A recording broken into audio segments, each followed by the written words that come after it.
ਸਤਿ ਸ਼੍ਰੀ ਅਕਾਲ। ਤੁਸੀਂ ਵੇਖ ਰਹੇ ਹੋ ਟੀਵੀ ਪੰਜਾਬ ਤੇ ਮੈਂ ਹਾਂ ਤੁਹਾਡੇ ਨਾਲ ਇੰਦਰਪ੍ਰੀਤ ਕੌਰ ਪੰਨੂ। ਖਬਰਾਂ ਦੇ ਇਸ ਬੁਲੇਟਿਨ ਦੇ ਵਿੱਚ ਤੁਹਾਡਾ ਸਵਾਗਤ ਹੈ। ਸਭ ਤੋਂ ਪਹਿਲਾਂ ਝਾਤ ਮਾਰਦੇ ਹਾਂ ਅੱਜ ਦੀਆਂ ਚੋਣਵੀਆਂ ਖਬਰਾਂ ਦੇ ਉੱਪਰ। ਜਗਮੀਤ ਸਿੰਘ ਨੇ ਰਿਹਾਨਾ ਦਾ ਕੀਤਾ ਧੰਨਵਾਦ। ਰਿਹਾਨਾ ਨੇ ਕਿਸਾਨਾਂ ਨੂੰ ਕੀਤਾ ਸਪੋਰਟ। ਹੁਣ 24 ਦਿਨਾਂ ਦੇ ਲਈ ਕਰਨਾ ਪਵੇਗਾ ਇਕਾਂਤਵਾਸ। ਅਲਬਰਟਾ ਨੇ ਕੀਤਾ ਐਲਾਨ। ਪ੍ਰਾਊਡ ਬॉयਜ਼ ਦਾ ਨਾਮ ਅੱਤਵਾਦੀ ਲਿਸਟ ਦੇ ਵਿੱਚ ਸ਼ਾਮਿਲ। 6 ਜਨਵਰੀ ਦੀ ਹਿੰਸਾ ਦੇ ਵਿੱਚ ਸਨ ਸ਼ਾਮਿਲ। ਕਿਸਾਨਾਂ ਦੇ ਹੱਕ ਦੇ ਵਿੱਚ ਆਈ ਕਮਲਾ ਹੈਰਿਸ ਦੀ ਭਤੀਜੀ, ਕਿਹਾ ਲੋਕਤੰਤਰ ਹੈ ਖਤਰੇ ਦੇ ਵਿੱਚ। ਅਲਬਰਟਾ ਨੇ ਕੱਢਿਆ ਡਰਾ। CRS ਆਇਆ 360 ਅੰਕਾਂ ਦੇ ਉੱਪਰ।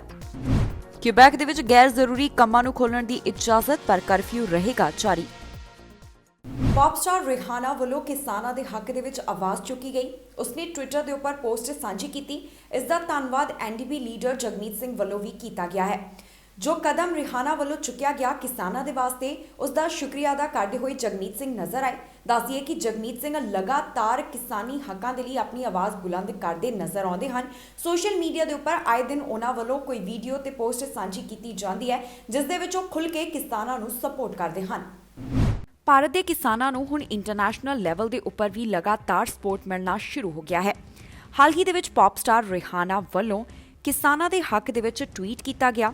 ਇਸ ਤੋਂ ਬਾਅਦ NDP ਲੀਡਰ ਜਗਮੀਤ ਸਿੰਘ ਵੱਲੋਂ ਪੌਪ ਸਟਾਰ ਰਿਹਾਨਾ ਦਾ ਧੰਨਵਾਦ ਕੀਤਾ ਗਿਆ ਹੈ, ਕਿਉਂਕਿ ਉਹਨਾਂ ਨੇ ਕਿਸਾਨਾਂ ਦੇ ਹੱਕ ਦੇ ਵਿੱਚ ਆਪਣੀ ਆਵਾਜ਼ ਬੁਲੰਦ ਕੀਤੀ ਹੈ। ਦੱਸ ਦਈਏ ਕਿ ਜੋ ਟਵੀਟ ਰਿਹਾਨਾ ਵੱਲੋਂ ਕੀਤਾ ਗਿਆ ਸੀ, ਜਿਸ ਦੇ ਵਿੱਚ ਦਿੱਲੀ ਅੰਦਰ ਜੋ ਇੰਟਰਨੈਟ ਸੇਵਾਵਾਂ ਬੰਦ ਕੀਤੀਆਂ ਗਈਆਂ ਹਨ, ਇਸ ਦੇ ਉੱਪਰ ਉਸਨੇ ਲਿਖਿਆ ਸੀ ਕਿ ਅਸੀਂ ਇਸ ਦੇ ਬਾਰੇ ਗੱਲਬਾਤ ਕਿਉਂ ਨਹੀਂ ਕਰ ਰਹੇ। ਉਸ ਤੋਂ ਬਾਅਦ ਜਗਮੀਤ ਸਿੰਘ ਨੇ ਰਿਹਾਨਾ ਦਾ ਸ਼ੁਕਰੀਆ ਕੀਤਾ ਹੈ, ਜਿਸ ਦੇ ਵਿੱਚ ਉਹਨਾਂ ਕਿਹਾ ਕਿ ਤੁਸੀਂ ਕਿਸਾਨਾਂ ਦੇ ਹੱਕ ਦੇ ਵਿੱਚ ਆਵਾਜ਼ ਚੁੱਕੀ ਹੈ, ਇਸ ਦੇ ਲਈ ਬਹੁਤ-ਬਹੁਤ ਸ਼ੁਕਰੀਆ। NDP ਲੀਡਰ ਜਗਮੀਤ ਸਿੰਘ ਲਗਾਤਾਰ ਕਿਸਾਨਾਂ ਦੇ ਨਾਲ ਡਟੇ ਹੋਏ ਨਜ਼ਰ ਆਉਂਦੇ ਹਨ। ਸਮੇਂ-ਸਮੇਂ ਦੇ ਉੱਪਰ ਉਹਨਾਂ ਵੱਲੋਂ ਵੀਡੀਓਜ਼ ਸਾਂਝੀਆਂ ਕੀਤੀਆਂ ਜਾਂਦੀਆਂ ਨੇ, ਜਿਸ ਦੇ ਵਿੱਚ ਉਹ ਕੈਨੇਡਾ ਦੀ ਸਰਕਾਰ ਤੋਂ ਵੀ ਮੰਗ ਕਰਦੇ ਹਨ ਕਿ ਭਾਰਤ ਦੀ ਸਰਕਾਰ ਤੱਕ ਉਹ ਇਹ ਗੱਲ ਪਹੁੰਚਾਉਣ ਕਿ ਇਹ ਜੋ ਖੇਤੀ ਨਾਲ ਸੰਬੰਧਿਤ 3 ਕਾਨੂੰਨ ਲਿਆਂਦੇ ਗਏ ਹਨ, ਜਿਸ ਦਾ ਕਿਸਾਨ ਵਿਰੋਧ ਕਰ ਰਹੇ ਹਨ, ਇਸ ਨੂੰ ਵਾਪਸ ਲਿਆ ਜਾਵੇ।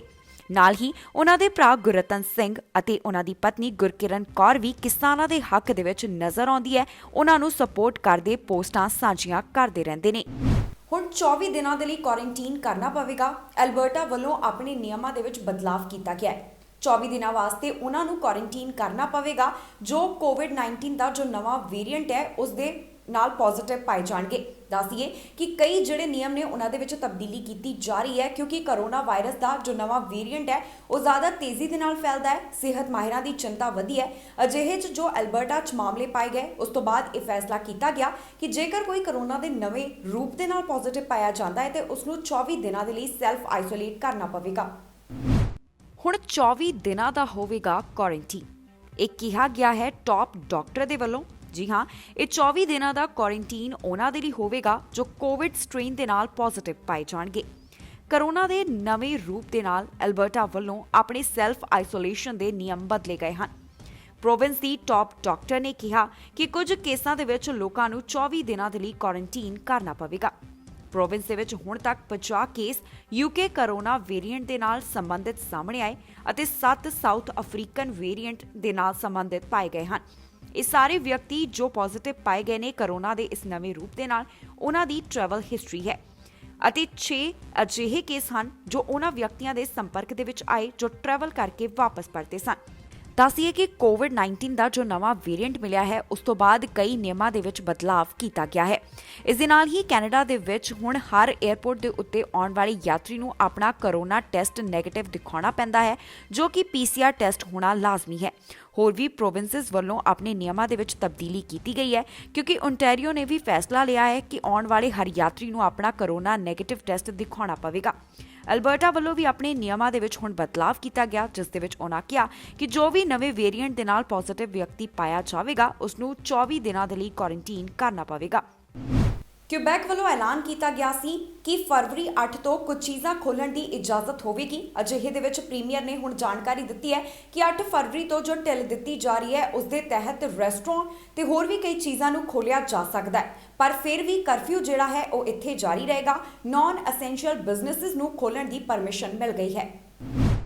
ਕਿਊਬੈਕ ਵੱਲੋਂ ਨਾਨ ਐਸੈਂਸ਼ੀਅਲ ਬਿਜ਼ਨੈਸਿਸ ਨੂੰ ਖੋਲ੍ਹਣ ਦੀ ਇਜਾਜ਼ਤ ਦੇ ਦਿੱਤੀ ਹੈ, ਪਰ ਇੱਥੇ ਕਰਫਿਊ ਜਾਰੀ ਰਹੇਗਾ। ਕਿਊਬੈਕ ਦੇ ਪ੍ਰੀਮੀਅਰ ਵੱਲੋਂ ਐਲਾਨ ਕੀਤਾ ਗਿਆ ਕਿ ਇੱਥੇ ਹਸਪਤਾਲਾਂ ਦੇ ਵਿੱਚ ਕਰੋਨਾ ਮਰੀਜ਼ਾਂ ਦੀ ਗਿਣਤੀ ਘਟਣ ਦੇ ਕਰਕੇ ਕਰੋਨਾ ਦੀਆਂ ਪਾਬੰਦੀਆਂ ਵਿੱਚ ਢਿੱਲ ਦਿੱਤੀ ਜਾ ਰਹੀ ਹੈ। ਉਨ੍ਹਾਂ ਕਿਹਾ ਕਿ ਹੁਣ ਹਾਲਾਤ ਸੁਧਰ ਰਹੇ ਹਨ, ਪਰ ਅਜੇ ਵੀ ਸਾਰਿਆਂ ਨੂੰ ਕੇਅਰਫੁਲ ਰਹਿਣ ਦੀ ਜ਼ਰੂਰਤ ਹੈ। ਫਰਵਰੀ 8 ਤੋਂ ਸਟੋਰ, ਹੇਅਰ ਸੈਲੂਨ ਅਤੇ ਮਿਊਜ਼ੀਅਮ ਖੋਲ੍ਹੇ ਜਾ ਸਕਣਗੇ। ਪ੍ਰੀਮੀਅਰ ਵੱਲੋਂ ਇਸ ਗੱਲ ਦੀ ਸਾਂਝ ਪਾਈ ਗਈ ਹੈ ਕਿ ਅਜੇ ਕਰੋਨਾ ਦੇ ਖਿਲਾਫ ਜੰਗ ਖਤਮ ਨਹੀਂ ਹੋਈ, ਇਹ ਜਾਰੀ ਰਹੇਗੀ। ਅਜੇ ਵੀ ਸਾਨੂੰ ਧਿਆਨ ਦੇਣ ਦੀ ਜ਼ਰੂਰਤ ਹੈ। ਦੱਸੀਏ ਕਿ ਰੈਸਟੋਰੈਂਟ ਅਤੇ ਜਿਮ ਕੁਝ ਪਾਬੰਦੀਆਂ ਦੇ ਨਾਲ ਖੋਲ੍ਹੇ ਜਾਣਗੇ। ਪ੍ਰੋਵਿੰਸ ਦੇ ਵਿੱਚ 8 ਫਰਵਰੀ ਤੋਂ ਕਰਫਿਊ ਉਸੇ ਤਰ੍ਹਾਂ ਹੀ ਜਾਰੀ ਰਹੇਗਾ, ਪਰ ਇਸ ਨੂੰ ਹੁਣ 9:30 ਵਜੇ ਤੋਂ ਲਗਾਇਆ ਜਾਵੇਗਾ। ਸਿਨੇਮਾ ਹਾਲ ਫਰਵਰੀ 26 ਤੋਂ ਅਤੇ ਥੀਏਟਰਸ ਵੀ ਖੋਲ੍ਹੇ ਜਾਣਗੇ। ਦੱਸੀਏ ਕਿ ਦਸੰਬਰ 25 ਤੋਂ ਹੀ ਸਟੋਰਸ ਜੋ ਨਾਨ ਐਸੈਂਸ਼ੀਅਲ ਚੀਜ਼ਾਂ ਵੇਚਦੇ ਹਨ ਉਹਨਾਂ ਨੂੰ ਬੰਦ ਕੀਤਾ ਗਿਆ। ਕਿਊਬੈਕ ਦੇ 10% ਰੈਸਟੋਰੈਂਟ ਅਜਿਹੇ ਹਨ ਜਿਨ੍ਹਾਂ ਦੇ ਉੱਪਰ ਕਰੋਨਾ ਵਾਇਰਸ ਦੀ ਮਾਤ ਪਈ ਹੈ ਤੇ ਉਸ ਤੋਂ ਬਾਅਦ ਉਹ ਪੂਰੇ ਰੂਪ ਦੇ ਵਿੱਚ ਬੰਦ ਹੋ ਗਏ ਹਨ। ਇੱਕ ਪਾਸੇ ਪ੍ਰੀਮੀਅਰ ਨੇ ਢਿੱਲ ਦੇਣ ਦਾ ਐਲਾਨ ਕੀਤਾ ਹੈ ਤੇ ਦੂਜੇ ਪਾਸੇ ਕਈ ਸਿਹਤ ਮਾਹਿਰ ਇਸ ਚੀਜ਼ ਦੇ ਉੱਪਰ ਵੀ ਧਿਆਨ ਕੇਂਦਰਿਤ ਕਰਦੇ ਨਜ਼ਰ ਆ ਰਹੇ ਨੇ ਕਿ ਅਜੇ ਜੋ ਕਰੋਨਾ ਵਾਇਰਸ ਦੀ ਕੈਨੇਡਾ ਦੇ ਵਿੱਚ ਸਥਿਤੀ ਹੈ ਇਸ ਨੂੰ ਦੇਖਦਿਆਂ ਢਿੱਲ ਨਹੀਂ ਦਿੱਤੀ ਜਾਣੀ ਚਾਹੀਦੀ। ਓਨਟਾਰੀਓ ਦੇ ਵਿੱਚ ਕੋਵਿਡ-19 ਦੇ ਕਾਰਨ ਵਿੰਟਰ ਬ੍ਰੇਕ ਨੂੰ ਐਕਸਟੈਂਡ ਕੀਤਾ ਗਿਆ ਸੀ, ਜਾਣੀ ਕਿ ਛੁੱਟੀਆਂ ਨੂੰ ਵਧਾਇਆ ਗਿਆ ਸੀ। ਪਰ ਹੁਣ ਤਿਆਰੀ ਕੀਤੀ ਜਾ ਰਹੀ ਹੈ ਕਿ ਅਗਲੇ ਹਫ਼ਤੇ ਤੋਂ ਓਨਟਾਰੀਓ ਦੇ ਪ੍ਰੋਵਿੰਸ ਦੇ ਸਕੂਲਾਂ ਨੂੰ ਖੋਲ੍ਹ ਦਿੱਤਾ ਜਾਵੇ, ਪਰ ਇਸ ਦੇ ਵਿੱਚ ਟੋਰਾਂਟੋ ਅਤੇ ਪੀਲ ਰੀਜਨ ਦੇ ਸਕੂਲਾਂ ਨੂੰ ਨਹੀਂ ਸ਼ਾਮਿਲ ਕੀਤਾ ਗਿਆ, ਜਾਣੀ ਕਿ ਸਰਕਾਰ ਦਾ ਅਜੇ ਇਹਨਾਂ ਸਕੂਲਾਂ ਨੂੰ ਖੋਲ੍ਹਣ ਦੇ ਉੱਪਰ ਕੋਈ ਵਿਚਾਰ ਨਹੀਂ ਹੈ। ਸੂਤਰਾਂ ਦੇ ਹਵਾਲੇ ਤੋਂ ਫਿਲਹਾਲ ਇਹ ਜਾਣਕਾਰੀ ਸਾਹਮਣੇ ਆ ਰਹੀ ਹੈ ਜਿਸ ਦੇ ਉੱਪਰ ਸਰਕਾਰ ਦੀ ਮੋਹਰ ਲੱਗਣੀ ਬਾਕੀ ਹੈ। ਖਬਰ ਓਨਟਾਰੀਓ ਤੋਂ ਸਾਹਮਣੇ ਆਈ ਹੈ, ਜਿੱਥੇ ਓਨਟਾਰੀਓ ਪ੍ਰੋਵਿੰਸ ਦੇ ਸਾਰੇ ਸਕੂਲ ਅਗਲੇ ਹਫ਼ਤੇ ਖੋਲ੍ਹਣ ਦੇ ਉੱਪਰ ਵਿਚਾਰ ਕੀਤੀ ਜਾ ਰਹੀ ਹੈ, ਪਰ ਇਸ ਦੇ ਵਿੱਚ ਟੋਰਾਂਟੋ ਅਤੇ ਪੀਲ ਰੀਜਨ ਦੇ ਸਕੂਲਾਂ ਨੂੰ ਸ਼ਾਮਿਲ ਨਹੀਂ ਕੀਤਾ ਗਿਆ। ਇਹ ਜਾਣਕਾਰੀ ਸੂਤਰਾਂ ਦੇ ਹਵਾਲੇ ਤੋਂ ਸਾਹਮਣੇ ਆਈ ਹੈ ਅਤੇ ਟੋਰਾਂਟੋ ਪੀਲ ਰੀਜਨ ਦੇ ਸਕੂਲ ਲੇਟ ਖੋਲ੍ਹੇ ਜਾਣਗੇ, ਇਹ ਵੀ ਦੱਸਿਆ ਗਿਆ ਹੈ। ਹਾਲੇ ਇਸ ਉੱਪਰ ਕੈਬਨਿਟ ਵੱਲੋਂ ਆਪਣੀ ਮੁਹਰ ਲਗਾਉਣੀ ਬਾਕੀ ਹੈ ਕਿ ਪ੍ਰੋਵਿੰਸ ਦੇ ਸਕੂਲਾਂ ਨੂੰ ਖੋਲ੍ਹਿਆ ਜਾ ਰਿਹਾ ਹੈ। ਓਨਟਾਰੀਓ ਐਜੂਕੇਸ਼ਨ ਮਿਨਿਸਟਰ ਪ੍ਰੋਵਿੰਸ ਦੇ ਚੀਫ ਮੈਡੀਕਲ ਆਫੀਸਰ ਦੇ ਨਾਲ ਇਸ ਦਾ ਐਲਾਨ ਕਰਨਗੇ। ਦੱਸ ਦਈਏ ਕਿ ਇਸ ਤੋਂ ਪਹਿਲਾਂ ਵਿੰਟਰ ਬ੍ਰੇਕ ਵਧਾਏ ਜਾਣ ਤੋਂ ਬਾਅਦ ਬੱਚੇ ਆਨਲਾਈਨ ਪੜ੍ਹਾਈ ਕਰ ਰਹੇ ਹਨ, ਜੋ ਕਿ ਜਨਵਰੀ ਮਹੀਨੇ ਤੋਂ ਹੀ ਜਾਰੀ ਹੈ।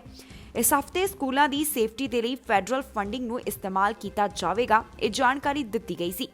ਇਸ ਦੇ ਵਿੱਚ ਪ੍ਰੋਵਿੰਸ 'ਚ ਏਸਿਮਟੋਮੈਟਿਕ ਟੈਸਟਿੰਗ ਨੂੰ ਵੀ ਸ਼ਾਮਲ ਕੀਤਾ ਗਿਆ ਹੈ। ਦੱਸ ਦਈਏ ਕਿ ਵੱਖ-ਵੱਖ ਪ੍ਰੋਵਿੰਸਸ ਦੇ ਵਿੱਚ ਕੋਵਿਡ-19 ਦੇ ਚੱਲਦਿਆਂ ਵੱਖ-ਵੱਖ ਸਖਤੀਆਂ ਲਗਾਈਆਂ ਗਈਆਂ, ਕਈ ਕਦਮ ਚੁੱਕੇ ਗਏ। ਅਜਿਹੇ ਦੇ ਵਿੱਚ ਸਕੂਲਾਂ ਦੀਆਂ ਛੁੱਟੀਆਂ ਨੂੰ ਵੀ ਵਧਾਇਆ ਗਿਆ ਸੀ, ਜਾਣੀ ਕਿ ਵਿੰਟਰ ਬ੍ਰੇਕ ਨੂੰ ਐਕਸਟੈਂਡ ਕੀਤਾ ਗਿਆ ਸੀ। ਉਸ ਤੋਂ ਬਾਅਦ ਹੁਣ ਵਿਚਾਰ ਕੀਤੀ ਜਾ ਰਹੀ ਹੈ ਓਨਟਾਰੀਓ ਅੰਦਰ ਵੀ ਕਿ ਅਗਲੇ ਹਫ਼ਤੇ ਤੋਂ ਇਹਨਾਂ ਸਕੂਲਾਂ ਨੂੰ ਖੋਲ੍ਹ ਦਿੱਤਾ ਜਾਵੇ, ਪਰ ਓਨਟਾਰੀਓ, ਟੋਰਾਂਟੋ ਅਤੇ ਪੀਲ ਰੀਜਨ ਦੇ ਸਕੂਲਾਂ ਨੂੰ ਅਜੇ ਖੋਲ੍ਹਣ ਦੇ ਲਈ ਤਿਆਰ ਨਹੀਂ ਹੈ। ਅਲਬਰਟਾ ਵੱਲੋਂ ਆਪਣੇ ਡਰਾਅ ਦੇ ਬਾਰੇ ਵਿੱਚ ਜਾਣਕਾਰੀ ਸਾਂਝੀ ਕੀਤੀ ਗਈ ਹੈ। ਦਰਅਸਲ 1 ਮਹੀਨੇ ਪਹਿਲਾਂ ਜੋ ਅਲਬਰਟਾ ਨੇ ਡਰਾਅ ਐਲਾਨਿਆ ਸੀ, ਉਸ ਦੇ ਵਿੱਚ ਕਿੰਨੇ ਉਮੀਦਵਾਰਾਂ ਨੂੰ ਸੱਦੇ ਜਾਰੀ ਹੋਏ, ਇਸ ਦੀ ਇਨਫੋਰਮੇਸ਼ਨ ਉਹਨਾਂ ਨੇ ਹੁਣ ਸਾਂਝੀ ਕੀਤੀ ਹੈ। ਦੱਸੀਏ ਕਿ ਜੋ CRS ਸਕੋਰ ਹੈ ਉਹ 360 ਦੇ ਉੱਪਰ ਆ ਗਿਆ। ਅਲਬਰਟਾ ਵੱਲੋਂ ਪਿਛਲੇ ਸਾਲ ਜੋ ਇਨਵੀਟੇਸ਼ਨ ਜਾਰੀ ਕਰਨ ਦੇ ਲਈ ਟੀਚਾ ਰੱਖਿਆ ਗਿਆ ਸੀ ਉਹ ਪੂਰਾ ਨਹੀਂ ਕਰ ਪਾਏ, ਕਿਉਂਕਿ ਜੁਲਾਈ ਮਹੀਨੇ ਤੱਕ ਹੀ ਜੋ ਸੱਦੇ ਸੀ ਉਹ ਦਿੱਤੇ ਗਏ। ਇਸ ਵਾਰ ਕਿੰਨੇ ਡਰਾਅ ਕੱਢੇ ਜਾਣਗੇ ਇਸ ਦੀ ਵੀ ਜਾਣਕਾਰੀ ਅਜੇ ਉਹਨਾਂ ਵੱਲੋਂ ਸਾਂਝੀ ਨਹੀਂ ਕੀਤੀ ਗਈ। ਅਲਬਰਟਾ ਵੱਲੋਂ PNP ਡਰਾਅ ਐਲਾਨਿਆ ਗਿਆ। ਇਸ ਡਰਾਅ ਦੇ ਵਿੱਚ CRS 360 ਦੇ ਉੱਪਰ ਆ ਗਿਆ। ਅਲਬਰਟਾ ਨੇ 1 ਮਹੀਨੇ ਬਾਅਦ ਆਪਣੇ ਡਰਾਅ ਦੀ ਜਾਣਕਾਰੀ ਸਾਂਝੀ ਕੀਤੀ ਹੈ। ਇਹ ਜਨਵਰੀ 28 ਨੂੰ ਕੱਢਿਆ ਗਿਆ ਸੀ, ਜਿਸ ਦੇ ਵਿੱਚ ਅਲਬਰਟਾ ਵੱਲੋਂ ਇਮੀਗ੍ਰੈਂਟ ਨੋਮੀਨੇਸ਼ਨ ਪ੍ਰੋਗਰਾਮ ਦੇ ਤਹਿਤ 100 ਐਕਸਪ੍ਰੈਸ ਐਂਟਰੀ ਕੈਂਡੀਡੇਟਸ ਨੂੰ ਸੱਦੇ ਜਾਰੀ ਕੀਤੇ ਗਏ, ਜਿਨ੍ਹਾਂ ਦੇ ਕੰਪਰੀਹੈਂਸਿਵ ਰੈਂਕਿੰਗ ਸਕੋਰ 360 ਸਨ। ਇਹ ਉਮੀਦਵਾਰ ਹੁਣ Alberta express entry provincial nomination ਦੇ ਲਈ ਅਪਲਾਈ ਕਰ ਸਕਦੇ ਹਨ। Express entry Canada application management ਹੈ 3 federal high skilled immigration pathway ਲਈ। ਇਸ ਦੇ ਵਿੱਚ federal skilled workers program, federal skilled trades program ਅਤੇ ਕੈਨੇਡੀਅਨ ਐਕਸਪੀਰੀਅੰਸ ਕਲਾਸ ਸ਼ਾਮਿਲ ਹੈ। ਹਰ ਦੂਸਰੇ ਹਫ਼ਤੇ ਬਾਅਦ IRCC ਵੱਲੋਂ ਐਕਸਪ੍ਰੈਸ ਐਂਟਰੀ ਡਰਾਅ ਕੱਢਿਆ ਜਾਂਦਾ ਹੈ। ਜ਼ਿਆਦਾ ਸਕੋਰ ਹਾਸਲ ਕਰਨ ਵਾਲੇ ਨੂੰ ਇਨਵੀਟੇਸ਼ਨ ਟੂ ਅਪਲਾਈ ਮਿਲਦਾ ਹੈ। ਜੇ ਉਹ ਅਪਰੂਵ ਹੋ ਜਾਵੇ ਤਾਂ ਫਿਰ ਉਸ ਨੂੰ PR ਦੇ ਲਈ ਕਨਫਰਮੇਸ਼ਨ ਮਿਲਦੀ ਹੈ। ਦੱਸ ਦਈਏ ਕਿ 2020 ਦੇ ਵਾਸਤੇ ਅਲਬਰਟਾ ਵੱਲੋਂ 60,250 ਨੂੰ ਸੱਦੇ ਜਾਰੀ ਕਰਨ ਦਾ ਟੀਚਾ ਰੱਖਿਆ ਗਿਆ ਸੀ, ਪਰ ਕੋਵਿਡ ਵਾਇਰਸ ਦੇ ਕਾਰਨ ਸਿਰਫ 4,000 ਨੂੰ ਹੀ ਇਨਵੀਟੇਸ਼ਨ ਜਾਰੀ ਕੀਤੇ ਗਏ। ਇਹ ਇਨਵੀਟੇਸ਼ਨ ਜੂਨ ਮਹੀਨੇ ਤੱਕ ਹੀ ਜਾਰੀ ਕੀਤੇ ਗਏ ਸਨ। इस साल ਐਲਬਰਟਾ ਵੱਲੋਂ ਕਿੰਨੇ ਡਰਾਅ ਐਲਾਨੇ ਜਾਣਗੇ, ਇਸ ਦੇ ਬਾਰੇ ਜਾਣਕਾਰੀ ਅਜੇ ਸਾਂਝੀ ਨਹੀਂ ਕੀਤੀ ਗਈ। ਓਨਟਾਰੀਓ ਅਤੇ ਬ੍ਰਿਟਿਸ਼ ਕੋਲੰਬੀਆ ਵੱਲੋਂ ਆਪਣੇ ਪੀਐਨਪੀ ਡਰਾਅ ਦਾ ਐਲਾਨ ਕੀਤਾ ਗਿਆ। ਇਹ ਦੋਨੇ ਡਰਾਅ 2 ਫਰਵਰੀ ਨੂੰ ਕੱਢੇ ਗਏ, ਜਿਸ ਦੇ ਤਹਿਤ ਓਨਟਾਰੀਓ ਨੇ 283 ਅਤੇ ਬ੍ਰਿਟਿਸ਼ ਕੋਲੰਬੀਆ ਨੇ 216 ਇਨਵੀਟੇਸ਼ਨ ਜਾਰੀ ਕੀਤੇ ਗਏ ਹਨ। ਦੱਸਦੀਏ ਕਿ ਨਵੇਂ ਇਮੀਗ੍ਰੇਸ਼ਨ ਲੈਵਲ ਪਲਾਨ ਦੇ ਤਹਿਤ ਇਹ ਟੀਚਾ ਰੱਖਿਆ ਗਿਆ ਕਿ ਕੈਨੇਡਾ ਦੇ ਅੰਦਰ ਸਾਲਾਨਾ 4 ਲੱਖ ਤੋਂ ਵੱਧ ਦਾ ਸਵਾਗਤ ਕੀਤਾ ਜਾਵੇਗਾ। ਓਨਟਾਰੀਓ ਅਤੇ ਬ੍ਰਿਟਿਸ਼ ਕੋਲੰਬੀਆ ਵੱਲੋਂ ਆਪਣੇ ਪੀਐਨਪੀ ਡਰਾਅ ਦਾ ਐਲਾਨ ਕੀਤਾ ਗਿਆ। ਦੋਹਾਂ ਪ੍ਰੋਵਿੰਸਸ ਨੇ ਆਪਣੇ ਡਰਾਅ ਫਰਵਰੀ 2 ਨੂੰ ਕੱਢੇ। ਓਨਟਾਰੀਓ ਵੱਲੋਂ 283 ਅਤੇ ਬ੍ਰਿਟਿਸ਼ ਕੋਲੰਬੀਆ ਵੱਲੋਂ 216 ਇਮੀਗ੍ਰੈਂਟਸ ਨੂੰ ਸੱਦੇ ਜਾਰੀ ਕੀਤੇ ਗਏ। ਓਨਟਾਰੀਓ ਦੇ ਡਰਾਅ ਦੇ ਵਾਸਤੇ 466 ਤੋਂ 467 ਅੰਕਾਂ ਦੀ ਜ਼ਰੂਰਤ ਸੀ। ਇਸ ਪ੍ਰੋਵਿੰਸ਼ੀਅਲ ਨੋਮੀਨੀ ਪ੍ਰੋਗਰਾਮ ਦੇ ਤਹਿਤ ਫੋਰਨ ਵਰਕਰਸ ਨੂੰ ਓਨਟਾਰੀਓ ਦੇ ਵਿੱਚ ਸੈਟਲ ਹੋਣ ਦਾ ਮੌਕਾ ਦਿੱਤਾ ਜਾਂਦਾ ਹੈ। ਓਨਟਾਰੀਓ ਇਮੀਗ੍ਰੈਂਟ ਨੋਮੀਨੀ ਪ੍ਰੋਗਰਾਮ ਦੇ ਵੱਲੋਂ ਉਹਨਾਂ ਐਕਸਪ੍ਰੈਸ ਐਂਟਰੀ ਕੈਂਡੀਡੇਟਸ ਨੂੰ ਇਨਵੀਟੇਸ਼ਨ ਦਿੱਤੇ ਗਏ ਜਿਨ੍ਹਾਂ ਕੋਲ 10 ਚੁਣਿੰਦਾ ਕੰਮਾਂ ਦਾ ਤਜਰਬਾ ਸੀ। ਇਹ 10 ਚੁਣਿੰਦਾ ਕੰਮ ਹਨ: ਬੈਂਕਿੰਗ, ਕ੍ਰੈਡਿਟ ਅਤੇ other investment manager, advertising, marketing ਅਤੇ public relation manager, other business services manager, corporate sales manager, financial auditors and accountants, financial and investment analyst, human resources professionals, professional occupation in business management consulting, registered nurses, business development officers ਅਤੇ marketing researchers ਅਤੇ consultants। ਉਧਰ British Columbia ਦੇ draw ਦੇ ਤਹਿਤ international graduate candidates ਨੂੰ provincial nominee ਦੇ ਲਈ apply ਕਰਨ ਵਾਸਤੇ ਸੱਦੇ ਜਾਰੀ ਕੀਤੇ ਗਏ। ਸਕਿਲਡ ਵਰਕਰ ਕੈਟਾਗਰੀ ਦੇ ਲਈ 104 ਅਤੇ ਇੰਟਰਨੈਸ਼ਨਲ ਗ੍ਰੈਜੂਏਟ ਵਾਸਤੇ 100 ਸਕੋਰਸ ਦੀ ਜ਼ਰੂਰਤ ਹੁੰਦੀ ਹੈ, ਪਰ ਹੁਣ ਕਰੋਨਾ ਦੇ ਕਾਰਨ ਇਸ ਦੇ ਵਿੱਚ ਕੱਟ ਆਫ ਕੀਤਾ ਗਿਆ। ਸਕਿਲਡ ਵਰਕਰ ਦੇ ਲਈ 98, ਇੰਟਰਨੈਸ਼ਨਲ ਗ੍ਰੈਜੂਏਟ ਦੇ ਲਈ 98, ਐਂਟਰੀ ਲੈਵਲ ਅਤੇ ਸੈਮੀ ਸਕਿਲਡ ਦੇ ਲਈ 79 ਸਕੋਰਸ ਦੀ ਜ਼ਰੂਰਤ ਹੈ। ਹੁਣ ਤੱਕ ਬ੍ਰਿਟਿਸ਼ ਕੋਲੰਬੀਆ ਪੀਐਨਪੀ ਦੇ ਤਹਿਤ 740 ਸੱਦੇ ਜਾਰੀ ਕੀਤੇ ਜਾ ਚੁੱਕੇ ਹਨ। ਕੈਨੇਡਾ ਦੇ ਐਮਪੀ ਅਤੇ ਐਨਡੀਪੀ ਲੀਡਰ ਜਗਮੀਤ ਸਿੰਘ ਇਹ ਮੰਗ ਕਰ ਰਹੇ ਸਨ ਕਿ ਪ੍ਰਾਊਡ ਬॉयਜ਼ ਦੇ ਗਰੁੱਪ ਨੂੰ ਅੱਤਵਾਦੀ ਸੰਗਠਨ ਲਿਸਟ ਦੇ ਵਿੱਚ ਕੈਨੇਡਾ ਵੱਲੋਂ ਸ਼ਾਮਿਲ ਕੀਤਾ ਜਾਵੇ। ਅਜਿਹਾ ਹੀ ਹੋਇਆ। ਹੁਣ ਪ੍ਰਾਊਡ ਬॉयਜ਼ ਦੇ ਗਰੁੱਪ ਨੂੰ ਕੈਨੇਡਾ ਦੀ ਅੱਤਵਾਦੀ ਲਿਸਟ ਦੇ ਵਿੱਚ ਪਾ ਦਿੱਤਾ ਗਿਆ। ਇਸ ਦੇ ਨਾਲ ਹੋਰ ਵੀ ਕਈ ਸੰਗਠਨ ਨੇ ਜਿਨ੍ਹਾਂ ਦੇ ਨਾਮ ਸ਼ਾਮਿਲ ਕੀਤੇ ਗਏ ਹਨ। ਜੋ ਜਨਵਰੀ 6 ਨੂੰ ਅਮਰੀਕਾ ਦੇ ਵਿੱਚ ਹਿੰਸਾ ਵਾਪਰੀ ਸੀ, ਉਸ ਦੇ ਵਿੱਚ ਵੀ ਪ੍ਰਾਊਡ ਬॉयਜ਼ ਦਾ ਨਾਮ ਆਇਆ ਸੀ ਤੇ ਮੰਗ ਕੀਤੀ ਜਾ ਰਹੀ ਸੀ ਕਿ ਉਹਨਾਂ ਨੂੰ ਇਸ ਦੇ ਕਰਕੇ ਲਿਸਟ ਵਿੱਚ ਸ਼ਾਮਿਲ ਕੀਤਾ ਜਾਵੇ। ਪ੍ਰਾਊਡ ਬॉयਜ਼ ਗਰੁੱਪ ਦਾ ਨਾਮ ਕੈਨੇਡਾ ਦੀ ਅੱਤਵਾਦੀ ਲਿਸਟ ਦੇ ਵਿੱਚ ਸ਼ਾਮਿਲ ਕਰ ਦਿੱਤਾ ਹੈ। 4 ਰਾਈਟ ਵਿੰਗ ਗਰੁੱਪ ਜਿਨ੍ਹਾਂ ਦੇ ਵਿੱਚ ਪ੍ਰਾਊਡ ਬॉयਜ਼ ਵੀ ਸ਼ਾਮਿਲ ਹਨ, ਉਹਨਾਂ ਨੂੰ ਕੈਨੇਡਾ ਦੀ ਅੱਤਵਾਦੀ ਆਰਗੇਨਾਈਜੇਸ਼ਨ ਲਿਸਟ ਦੇ ਵਿੱਚ ਪਾ ਦਿੱਤਾ ਗਿਆ। ਇਸ ਦਾ ਐਲਾਨ ਫੈਡਰਲ ਸਰਕਾਰ ਨੇ ਕੀਤਾ ਹੈ। 5 ISIS ਸੰਗਠਨ, ਅਲ-ਕਾਇਦਾ ਅਤੇ ਹਿਜ਼ਬੁਲ ਮੁਜ਼ਾਹਿਦੀਨ ਨੂੰ ਵੀ ਇਸ ਵਿੱਚ ਸ਼ਾਮਿਲ ਕੀਤਾ ਗਿਆ ਹੈ। ਦੱਸਦੀਏ ਕਿ ਜਨਵਰੀ 6 ਨੂੰ ਜੋ ਅਮਰੀਕਾ ਦੇ ਵਿੱਚ ਕੈਪੀਟੋਲ ਬਿਲਡਿੰਗ ਦੇ ਅੰਦਰ ਹਿੰਸਾ ਹੋਈ ਹੈ, ਇਸ ਦੇ ਵਿੱਚ ਪ੍ਰਾਊਡ ਬॉयਜ਼ ਦੇ ਮੈਂਬਰ ਵੀ ਸ਼ਾਮਿਲ ਸਨ। ਜਨਵਰੀ 25 ਨੂੰ ਐਮਪੀਜ਼ ਦੇ ਵੱਲੋਂ ਮੋਸ਼ਨ ਚਲਾਇਆ ਗਿਆ ਕਿ ਪ੍ਰਾਊਡ ਗਰੁੱਪ ਸੰਗਠਨ ਨੂੰ ਕੈਨੇਡਾ ਦੀ ਅੱਤਵਾਦੀ ਲਿਸਟ ਦੇ ਵਿੱਚ ਸ਼ਾਮਿਲ ਕੀਤਾ ਜਾਵੇ। ਅਮਰੀਕਾ ਦੇ ਵਿੱਚ ਹੋਈ ਹਿੰਸਾ ਦੇ ਵਿੱਚ ਪ੍ਰਾਊਡ ਬॉयਜ਼ ਸੰਗਠਨ ਦੇ ਮੈਂਬਰਾਂ ਵੱਲੋਂ ਲੀਡਰਸ ਵੱਲੋਂ ਪਲੈਨਿੰਗ ਕੀਤੀ ਗਈ ਸੀ। ਦੱਸੀਏ ਕਿ ਜਗਮੀਤ ਸਿੰਘ ਵੱਲੋਂ ਵੀ ਇੱਕ ਪਟੀਸ਼ਨ ਚਲਾਈ ਗਈ ਸੀ, ਜਿਸ ਦੇ ਵਿੱਚ ਉਹਨਾਂ ਕਿਹਾ ਸੀ ਕਿ ਇਸ ਪਟੀਸ਼ਨ ਨੂੰ ਸਾਈਨ ਕੀਤਾ ਜਾਵੇ ਤਾਂ ਕਿ ਲਿਸਟ ਦੇ ਵਿੱਚ ਪ੍ਰਾਊਡ ਬॉयਜ਼ ਨੂੰ ਸ਼ਾਮਿਲ ਕੀਤਾ ਜਾਵੇ, ਜੋ ਕਿ ਕੈਨੇਡਾ ਦੀ ਅੱਤਵਾਦੀ ਸੰਗਠਨ ਦੀ ਲਿਸਟ ਹੈ। ਇਸ ਤੋਂ ਬਾਅਦ ਜਗਮੀਤ ਸਿੰਘ ਨੇ ਸੋਸ਼ਲ ਮੀਡੀਆ ਦੇ ਉੱਪਰ ਪੋਸਟ ਪਾ ਕੇ ਵੀ ਇਹ ਜਾਣਕਾਰੀ ਸਾਂਝੀ ਕੀਤੀ ਹੈ ਕਿ ਪ੍ਰਾਊਡ ਬॉयਜ਼ ਗਰੁੱਪ ਨੂੰ ਕੈਨੇਡਾ ਦੀ ਅੱਤਵਾਦੀ ਲਿਸਟ ਦੇ ਵਿੱਚ ਪਾ ਦਿੱਤਾ ਗਿਆ ਹੈ। ਦੱਸ ਦਈਏ ਕਿ ਪ੍ਰਾਊਡ ਬॉयਜ਼ ਨੂੰ 2016 ਦੇ ਵਿੱਚ ਜਾਣੀ 5 ਸਾਲ ਪਹਿਲਾਂ ਸਥਾਪਿਤ ਕੀਤਾ ਗਿਆ ਸੀ। ਇਸ ਦੇ ਫਾਊਂਡਰ ਦਾ ਨਾਮ ਗੈਵਿਨ ਹੈ ਅਤੇ ਇਸ ਸਮੇਂ ਅਮਰੀਕਾ ਅਤੇ ਕੈਨੇਡਾ ਦੇ ਵਿੱਚ ਇਹ ਸੰਗਠਨ ਕਾਫੀ ਸਰਗਰਮ ਹੈ। ਵੱਖ-ਵੱਖ ਸ਼ਖਸੀਅਤਾਂ ਵੱਡੇ ਪੱਧਰ ਦੇ ਉੱਪਰ ਕਿਸਾਨ ਅੰਦੋਲਨ ਨੂੰ ਸਪੋਰਟ ਕਰਦੀਆਂ ਹੋਈਆਂ ਨਜ਼ਰ ਆ ਰਹੀਆਂ ਹਨ। ਅਜਿਹੇ ਦੇ ਵਿੱਚ ਅਮਰੀਕਾ ਦੀ ਉਪ ਰਾਸ਼ਟਰਪਤੀ ਕਮਲਾ ਹੈਰਿਸ ਦੀ ਭਤੀਜੀ ਦਾ ਨਾਮ ਵੀ ਸ਼ਾਮਿਲ ਹੋ ਗਿਆ ਹੈ। ਪੇਸ਼ੇ ਤੋਂ ਵਕੀਲ ਹੈ ਤੇ ਉਸਨੇ ਹੁਣ ਜੋ ਅੰਦੋਲਨ ਕਰ ਰਹੇ ਨੇ ਕਿਸਾਨ ਤੇ ਉਹਨਾਂ ਦੇ ਨਾਲ ਜੋ ਹਿੰਸਾ ਹੋ ਰਹੀ ਹੈ, ਉਸ ਦੇ ਲਈ ਆਪਣੀ ਆਵਾਜ਼ ਚੁੱਕੀ ਹੈ ਤੇ ਕਿਹਾ ਹੈ ਕਿ ਲੋਕਤੰਤਰ ਖਤਰੇ ਦੇ ਵਿੱਚ ਹੈ। ਪੌਪ ਸਟਾਰ ਰਿਹਾਨਾ ਅਤੇ ਐਕਟਿਵਿਸਟ ਗ੍ਰੇਟਾ ਥਨਬਰਗ ਤੋਂ ਬਾਅਦ ਇੱਕ ਹੋਰ ਸ਼ਖਸੀਅਤ ਕਿਸਾਨਾਂ ਦੇ ਹੱਕ ਦੇ ਵਿੱਚ ਆਈ ਹੈ। ਉਹ ਹੈ ਕਮਲਾ ਹੈਰਿਸ ਦੀ ਭਤੀਜੀ ਨੀਨਾ ਹੈਰਿਸ। ਜੀ ਹਾਂ, ਕਿਸਾਨਾਂ ਦੇ ਹੱਕ ਦੇ ਵਿੱਚ ਆਈ ਕਮਲਾ ਹੈਰਿਸ ਦੀ ਭਤੀਜੀ ਨੇ ਕਿਹਾ ਹੈ ਕਿ ਜੋ ਵੀ ਇਸ ਸਮੇਂ ਭਾਰਤ ਦੇ ਵਿੱਚ ਹੋ ਰਿਹਾ ਹੈ, ਉਹ ਡੈਮੋਕ੍ਰੇਸੀ ਖਤਰੇ ਦੇ ਵਿੱਚ ਹੈ। 2 ਮਹੀਨੇ ਤੋਂ ਜੋ ਭਾਰਤ ਦੇ ਵਿੱਚ ਕਿਸਾਨ ਅੰਦੋਲਨ ਚੱਲ ਰਿਹਾ ਹੈ, ਇਸ ਦੇ ਹੱਕ ਦੇ ਵਿੱਚ ਕਈ ਹਾਲੀਵੁੱਡ ਸਿਤਾਰੇ ਅਤੇ ਪੋਲੀਟੀਸ਼ੀਅਨ ਸਾਹਮਣੇ ਆਏ ਹਨ। ਗ੍ਰੇਟਾ ਥਨਬਰਗ ਅਤੇ ਅਮਰੀਕਨ ਪੌਪ ਸਟਾਰ ਰਿਹਾਨਾ ਤੋਂ ਬਾਅਦ ਅਮਰੀਕੀ ਉਪ ਰਾਸ਼ਟਰਪਤੀ ਕਮਲਾ ਹੈਰਿਸ ਦੀ ਭਤੀਜੀ ਨੇ ਵੀ ਖੇਤੀ ਕਾਨੂੰਨਾਂ ਦਾ ਵਿਰੋਧ ਕੀਤਾ ਹੈ ਅਤੇ ਕਿਸਾਨਾਂ ਨੂੰ ਆਪਣਾ ਸਮਰਥਨ ਦਿੱਤਾ। ਕਮਲਾ ਹੈਰਿਸ ਦੀ ਭਤੀਜੀ ਮੀਨਾ ਹੈਰਿਸ ਨੇ ਟਵੀਟ ਕੀਤਾ, ਜਿਸ ਦੇ ਵਿੱਚ ਕਿਸਾਨਾਂ ਨੂੰ ਸਪੋਰਟ ਦਿੰਦੇ ਹੋਏ ਕਿਹਾ ਕਿ ਦੁਨੀਆ ਦੀ ਸਭ ਤੋਂ ਵੱਡੀ ਪੋਪੂਲੇਸ਼ਨ ਵਾਲਾ ਡੈਮੋਕ੍ਰੇਸੀ ਖਤਰੇ ਦੇ ਵਿੱਚ ਹੈ। ਕਮਲਾ ਹੈਰਿਸ ਦੀ ਭਤੀਜੀ ਮੀਨਾ ਪੇਸ਼ੇ ਤੋਂ ਵਕੀਲ ਹੈ। ਉਸਨੇ ਇੱਕ ਕਿਤਾਬ ਵੀ ਲਿਖੀ ਸੀ। ਅਮਰੀਕਾ ਦੇ ਕੈਪੀਟੋਲ ਦੇ ਵਿੱਚ ਜੋ ਹਿੰਸਾ ਹੋਈ ਅਤੇ ਭਾਰਤ ਦੇ ਵਿੱਚ ਹੋ ਰਹੇ ਕਿਸਾਨ ਅੰਦੋਲਨ ਨੂੰ ਜੋੜਦੇ ਹੋਏ ਉਸਨੇ ਟਵੀਟ ਕੀਤਾ ਹੈ। ਟਵੀਟ ਦੇ ਵਿੱਚ ਮੀਨਾ ਨੇ ਲਿਖਿਆ ਕਿ ਇਹ ਸੰਜੋਗ ਨਹੀਂ ਕਿ ਦੁਨੀਆ ਦੇ ਸਭ ਤੋਂ ਪੁਰਾਣੇ ਲੋਕਤੰਤਰ ਜਾਣੀ ਕਿ ਅਮਰੀਕਾ ਦੇ 1 ਮਹੀਨੇ ਪਹਿਲਾਂ ਹਮਲਾ ਹੋਇਆ ਅਤੇ ਹੁਣ ਦੁਨੀਆ ਦੇ ਸਭ ਤੋਂ ਵੱਡੇ ਲੋਕਤੰਤਰ ਖਤਰੇ ਦੇ ਵਿੱਚ ਹਨ। ਇਹ ਦੋਵੇਂ ਘਟਨਾਵਾਂ ਜੁੜੀਆਂ ਹੋਈਆਂ ਨੇ। ਸਾਨੂੰ ਭਾਰਤ ਦੇ ਵਿੱਚ ਅੰਦੋਲਨ ਕਰ ਰਹੇ ਕਿਸਾਨਾਂ ਖਿਲਾਫ ਸੁਰੱਖਿਆ ਬਲਾਂ ਦੀ ਹਿੰਸਾ ਅਤੇ ਇੰਟਰਨੈਟ ਬੰਦ ਕੀਤੇ ਜਾਣ ਨੂੰ ਲੈ ਕੇ ਨਾਰਾਜ਼ਗੀ ਜ਼ਾਹਰ ਕਰਨੀ ਚਾਹੀਦੀ ਹੈ। ਉਸਨੇ ਲਿਖਿਆ ਕਿ ਕਿਸਾਨਾਂ ਨੂੰ ਲੈ ਕੇ ਸਾਨੂੰ ਉਸੇ ਤਰ੍ਹਾਂ ਆਪਣੇ ਵਿਚਾਰ ਦੇਣੇ ਚਾਹੀਦੇ ਹਨ ਜਿਸ ਤਰ੍ਹਾਂ ਅਸੀਂ ਕੈਪੀਟੋਲ ਹਿੱਲ ਦੇ ਵਿੱਚ ਹੋਈ ਹਿੰਸਾ ਨੂੰ ਲੈ ਕੇ ਦਿੱਤੇ ਸਨ। ਨਾਲ ਹੀ ਦੱਸੀਏ ਕਿ ਹਿਊਮਨ ਰਾਈਟਸ ਵਾਚ ਦੇ ਕਾਰਜਕਾਰੀ ਡਾਇਰੈਕਟਰ ਕੀਨਥ ਰੌਥ ਨੇ ਵੀ ਟਵੀਟ ਕਰਕੇ ਕਿਸਾਨ ਅੰਦੋਲਨ ਨੂੰ ਆਪਣਾ ਸਮਰਥਨ ਜਾਣੀ ਕਿ ਸਪੋਰਟ ਦਿੱਤਾ ਹੈ। ਅਮਰੀਕਾ ਤੋਂ ਇਮੀਗ੍ਰੇਸ਼ਨ ਦੇ ਨਾਲ ਸੰਬੰਧਿਤ ਖੁਸ਼ਖਬਰੀ ਸਾਹਮਣੇ ਆਈ ਹੈ, ਜਿੱਥੇ ਜੋ ਬਾਈਡਨ ਵੱਲੋਂ ਟਰੰਪ ਪ੍ਰਸ਼ਾਸਨ ਦੇ ਫੈਸਲਿਆਂ ਨੂੰ ਬਦਲਿਆ ਗਿਆ ਹੈ ਜੋ ਇਮੀਗ੍ਰੇਸ਼ਨ ਦੇ ਨਾਲ ਸੰਬੰਧਿਤ ਉਹਨਾਂ ਵੱਲੋਂ ਲਿਆਂਦੇ ਗਏ ਸੀ। ਉਮੀਦ ਕੀਤੀ ਜਾ ਰਹੀ ਹੈ ਕਿ ਹੁਣ ਆਉਣ ਵਾਲੇ ਦਿਨਾਂ ਦੇ ਵਿੱਚ ਹੋਰ ਵੀ ਇਮੀਗ੍ਰੇਸ਼ਨ ਦੀ ਪਾਲਿਸੀ ਨੂੰ ਰਿਵਿਊ ਕਰਨ ਤੋਂ ਬਾਅਦ ਪਾਬੰਦੀਆਂ ਨੂੰ ਹਟਾਇਆ ਜਾਏਗਾ, ਢਿੱਲ ਦਿੱਤੀ ਜਾਏਗੀ ਤੇ ਅਮਰੀਕਾ ਜਾਣ ਵਾਲਿਆਂ ਦੇ ਲਈ ਇੱਕ ਸੁਨਹਿਰੀ ਮੌਕਾ ਜਿਹੜਾ ਹੈ ਉਹ ਵੀ ਦਿੱਤਾ ਜਾਵੇਗਾ। ਇਮੀਗ੍ਰੇਸ਼ਨ ਸੰਬੰਧੀ ਜੋ ਬਾਈਡਨ ਨੇ ਖੁਸ਼ਖਬਰੀ ਦਿੱਤੀ ਹੈ, ਜਿੱਥੇ ਉਹਨਾਂ ਨੇ ਇਮੀਗ੍ਰੇਸ਼ਨ ਦੇ ਸੰਬੰਧੀ ਸਖਤ ਨੀਤੀਆਂ ਨੂੰ ਪਲਟ ਦਿੱਤਾ ਹੈ, ਜਿਹੜੀਆਂ ਨੀਤੀਆਂ ਡੋਨਾਲਡ ਟਰੰਪ ਵੱਲੋਂ ਲਿਆਂਦੀਆਂ ਗਈਆਂ ਸਨ। ਅਮਰੀਕਾ ਦੇ ਰਾਸ਼ਟਰਪਤੀ ਜੋ ਬਾਈਡਨ ਨੇ 3 ਇਮੀਗ੍ਰੇਸ਼ਨ ਆਰਡਰਸ ਨੂੰ ਰੱਦ ਕੀਤਾ ਹੈ, ਜਿਹੜੇ ਟਰੰਪ ਪ੍ਰਸ਼ਾਸਨ ਨੇ ਇਮੀਗ੍ਰੇਸ਼ਨ ਨੀਤੀਆਂ ਦੇ ਸੰਬੰਧੀ ਦਿੱਤੇ ਸਨ। ਇਹਨਾਂ ਦੇ ਵਿੱਚ ਪੁਰਾਣੇ ਪ੍ਰਸ਼ਾਸਨ ਦੀ ਸਖਤ ਨੀਤੀ ਦੇ ਕਾਰਨ ਅਮਰੀਕਾ ਮੈਕਸੀਕੋ ਬਾਰਡਰ ਦੇ ਉੱਪਰ ਵੱਖ ਹੋਏ ਪ੍ਰਵਾਸੀ ਪਰਿਵਾਰਾਂ ਨੂੰ ਇੱਕ ਕਰਨ ਸੰਬੰਧੀ ਇੰਪੋਰਟੈਂਟ ਆਰਡਰ ਵੀ ਹੈ। ਇਹਨਾਂ ਆਦੇਸ਼ਾਂ ਦੇ ਉੱਪਰ ਸਾਈਨ ਕਰਨ ਤੋਂ ਬਾਅਦ ਜੋ ਬਾਈਡਨ ਨੇ ਕਿਹਾ ਕਿ ਅੱਜ ਅਸੀਂ ਪਹਿਲਾ ਕੰਮ ਇਹ ਕਰ ਰਹੇ ਹਾਂ, ਸਾਬਕਾ ਪ੍ਰਸ਼ਾਸਨ ਵੱਲੋਂ ਕੀਤੇ ਗਏ ਇਮੋਰਲ ਅਤੇ ਦੇਸ਼ ਦੇ ਲਈ ਸ਼ਰਮਨਾਕ ਆਰਡਰਸ ਨੂੰ ਵਾਪਸ ਲੈ ਰਹੇ ਹਾਂ, ਜਿਸ ਦੇ ਵਿੱਚ ਬੱਚੇ ਆਪਣੀ ਮਾਂ, ਪਰਿਵਾਰ ਅਤੇ ਪਿਤਾ ਤੋਂ ਵਿਛੜ ਗਏ ਸਨ। ਇਹ ਬੱਚੇ ਤੇ ਉਹਨਾਂ ਦੇ ਪਰਿਵਾਰ ਹਾਲੇ ਤੱਕ ਹਿਰਾਸਤ ਦੇ ਵਿੱਚ ਨੇ। ਹੁਣ ਇਹ ਆਪਣੇ ਪਰਿਵਾਰਾਂ ਨੂੰ ਮਿਲ ਸਕਦੇ ਨੇ।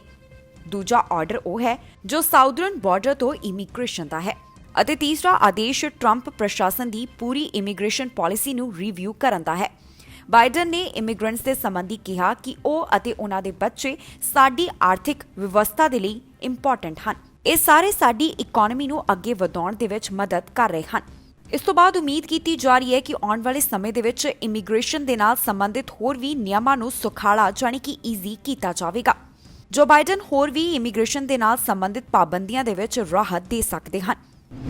ਕੈਨੇਡਾ ਦੇ ਵਿੱਚ ਕਰੋਨਾ ਵਾਇਰਸ ਤੋਂ ਬਾਅਦ ਹੁਣ ਜੋ ਕਰੋਨਾ ਵਾਇਰਸ ਦਾ ਨਵਾਂ ਰੂਪ ਹੈ ਉਸ ਦੇ ਨਾਲ ਸੰਬੰਧਿਤ ਮਾਮਲੇ ਸਾਹਮਣੇ ਆ ਰਹੇ ਹਨ। ਇਹ ਵੀ ਸਿਹਤ ਮਾਹਿਰਾਂ ਵਾਸਤੇ ਚਿੰਤਾ ਦਾ ਵਿਸ਼ਾ ਬਣੇ ਹੋਏ ਹਨ। ਕੈਲਗਰੀ ਦੇ ਸਕੂਲਾਂ ਦੇ ਉੱਪਰ ਕਰੋਨਾ ਵਾਇਰਸ ਦੇ ਇਸ ਨਵੇਂ ਰੂਪ ਦੀ ਮਾਰ ਪਈ ਹੈ। ਇੱਥੋਂ ਦੇ 2 ਸਕੂਲ ਅਜਿਹੇ ਹਨ ਜਿੱਥੇ ਵਿਦਿਆਰਥੀ ਇਸ ਨਵੇਂ ਸਟ੍ਰੇਨ ਦੇ ਨਾਲ ਪੋਜ਼ਿਟਿਵ ਪਾਏ ਗਏ ਹਨ।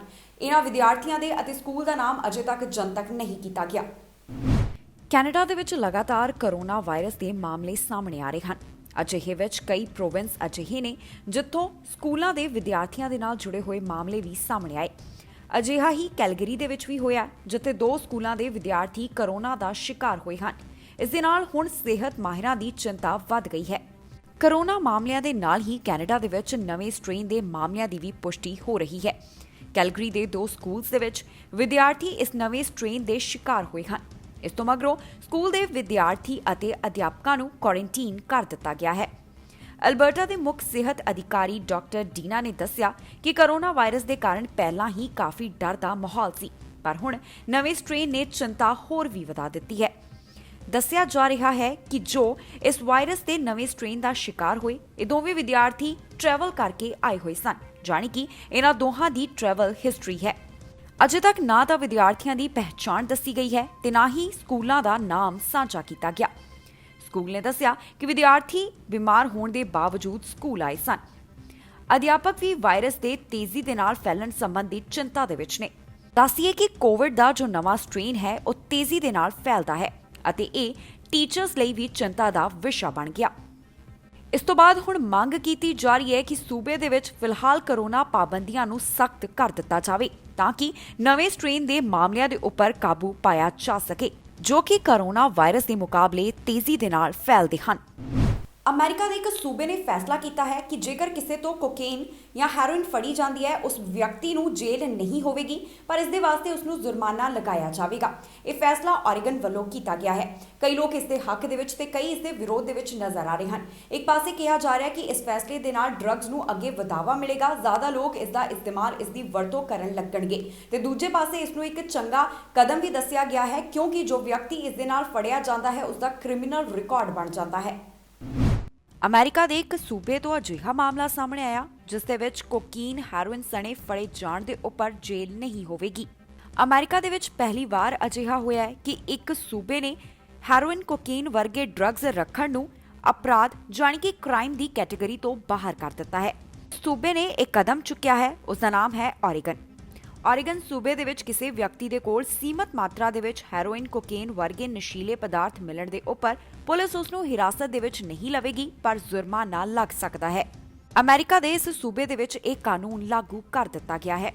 ਡਰੱਗਸ ਰੱਖਣ ਦੇ ਉੱਪਰ ਪੁਲਿਸ $100 ਤੱਕ ਦਾ ਜੁਰਮਾਨਾ ਲਗਾ ਸਕਦੀ ਹੈ ਜਾਂ ਫਿਰ ਵਿਅਕਤੀ ਨੂੰ ਕਾਉਂਸਲਿੰਗ ਦੇ ਲਈ ਭੇਜਿਆ ਜਾ ਸਕਦਾ ਹੈ। ਅਧਿਕਾਰੀਆਂ ਨੇ ਜਾਣਕਾਰੀ ਦਿੱਤੀ ਹੈ। ਉਹਨਾਂ ਦੱਸਿਆ ਕਿ ਡਰੱਗਸ ਮਿਲਣ ਤੋਂ ਬਾਅਦ ਪੁਲਿਸ ਵਿਅਕਤੀ ਨੂੰ ਜੇਲ੍ਹ ਦੇ ਵਿੱਚ ਬੰਦ ਕਰ ਦਿੰਦੀ ਸੀ। ਇਸ ਕਾਰਨ ਵਿਅਕਤੀ ਦਾ ਅਪਰਾਧਕ ਰਿਕਾਰਡ ਜਾਣੀ ਕਿ ਕ੍ਰਿਮੀਨਲ ਰਿਕਾਰਡ ਬਣ ਜਾਂਦਾ ਸੀ ਜਿਸ ਦੇ ਕਾਰਨ ਉਹ ਸਾਰੀ ਜ਼ਿੰਦਗੀ ਪਰੇਸ਼ਾਨ ਰਹਿੰਦਾ ਸੀ। ਹਾਲਾਂਕਿ ਓਰੇਗਨ ਦੇ ਤਕਰੀਬਨ 24 ਜ਼ਿਲ੍ਹਿਆਂ ਦੇ ਅਟਾਰਨੀਆਂ ਦੇ ਨਵੇਂ ਕਦਮ ਦਾ ਵਿਰੋਧ ਕੀਤਾ ਹੈ। ਉਹਨਾਂ ਲੋਕਾਂ ਦਾ ਕਹਿਣਾ ਹੈ ਕਿ ਨਵੇਂ ਨਿਯਮ ਦੇ ਨਾਲ ਖਤਰਨਾਕ ਡਰੱਗਸ ਦਾ ਇਸਤੇਮਾਲ ਵੱਧ ਸਕਦਾ ਹੈ।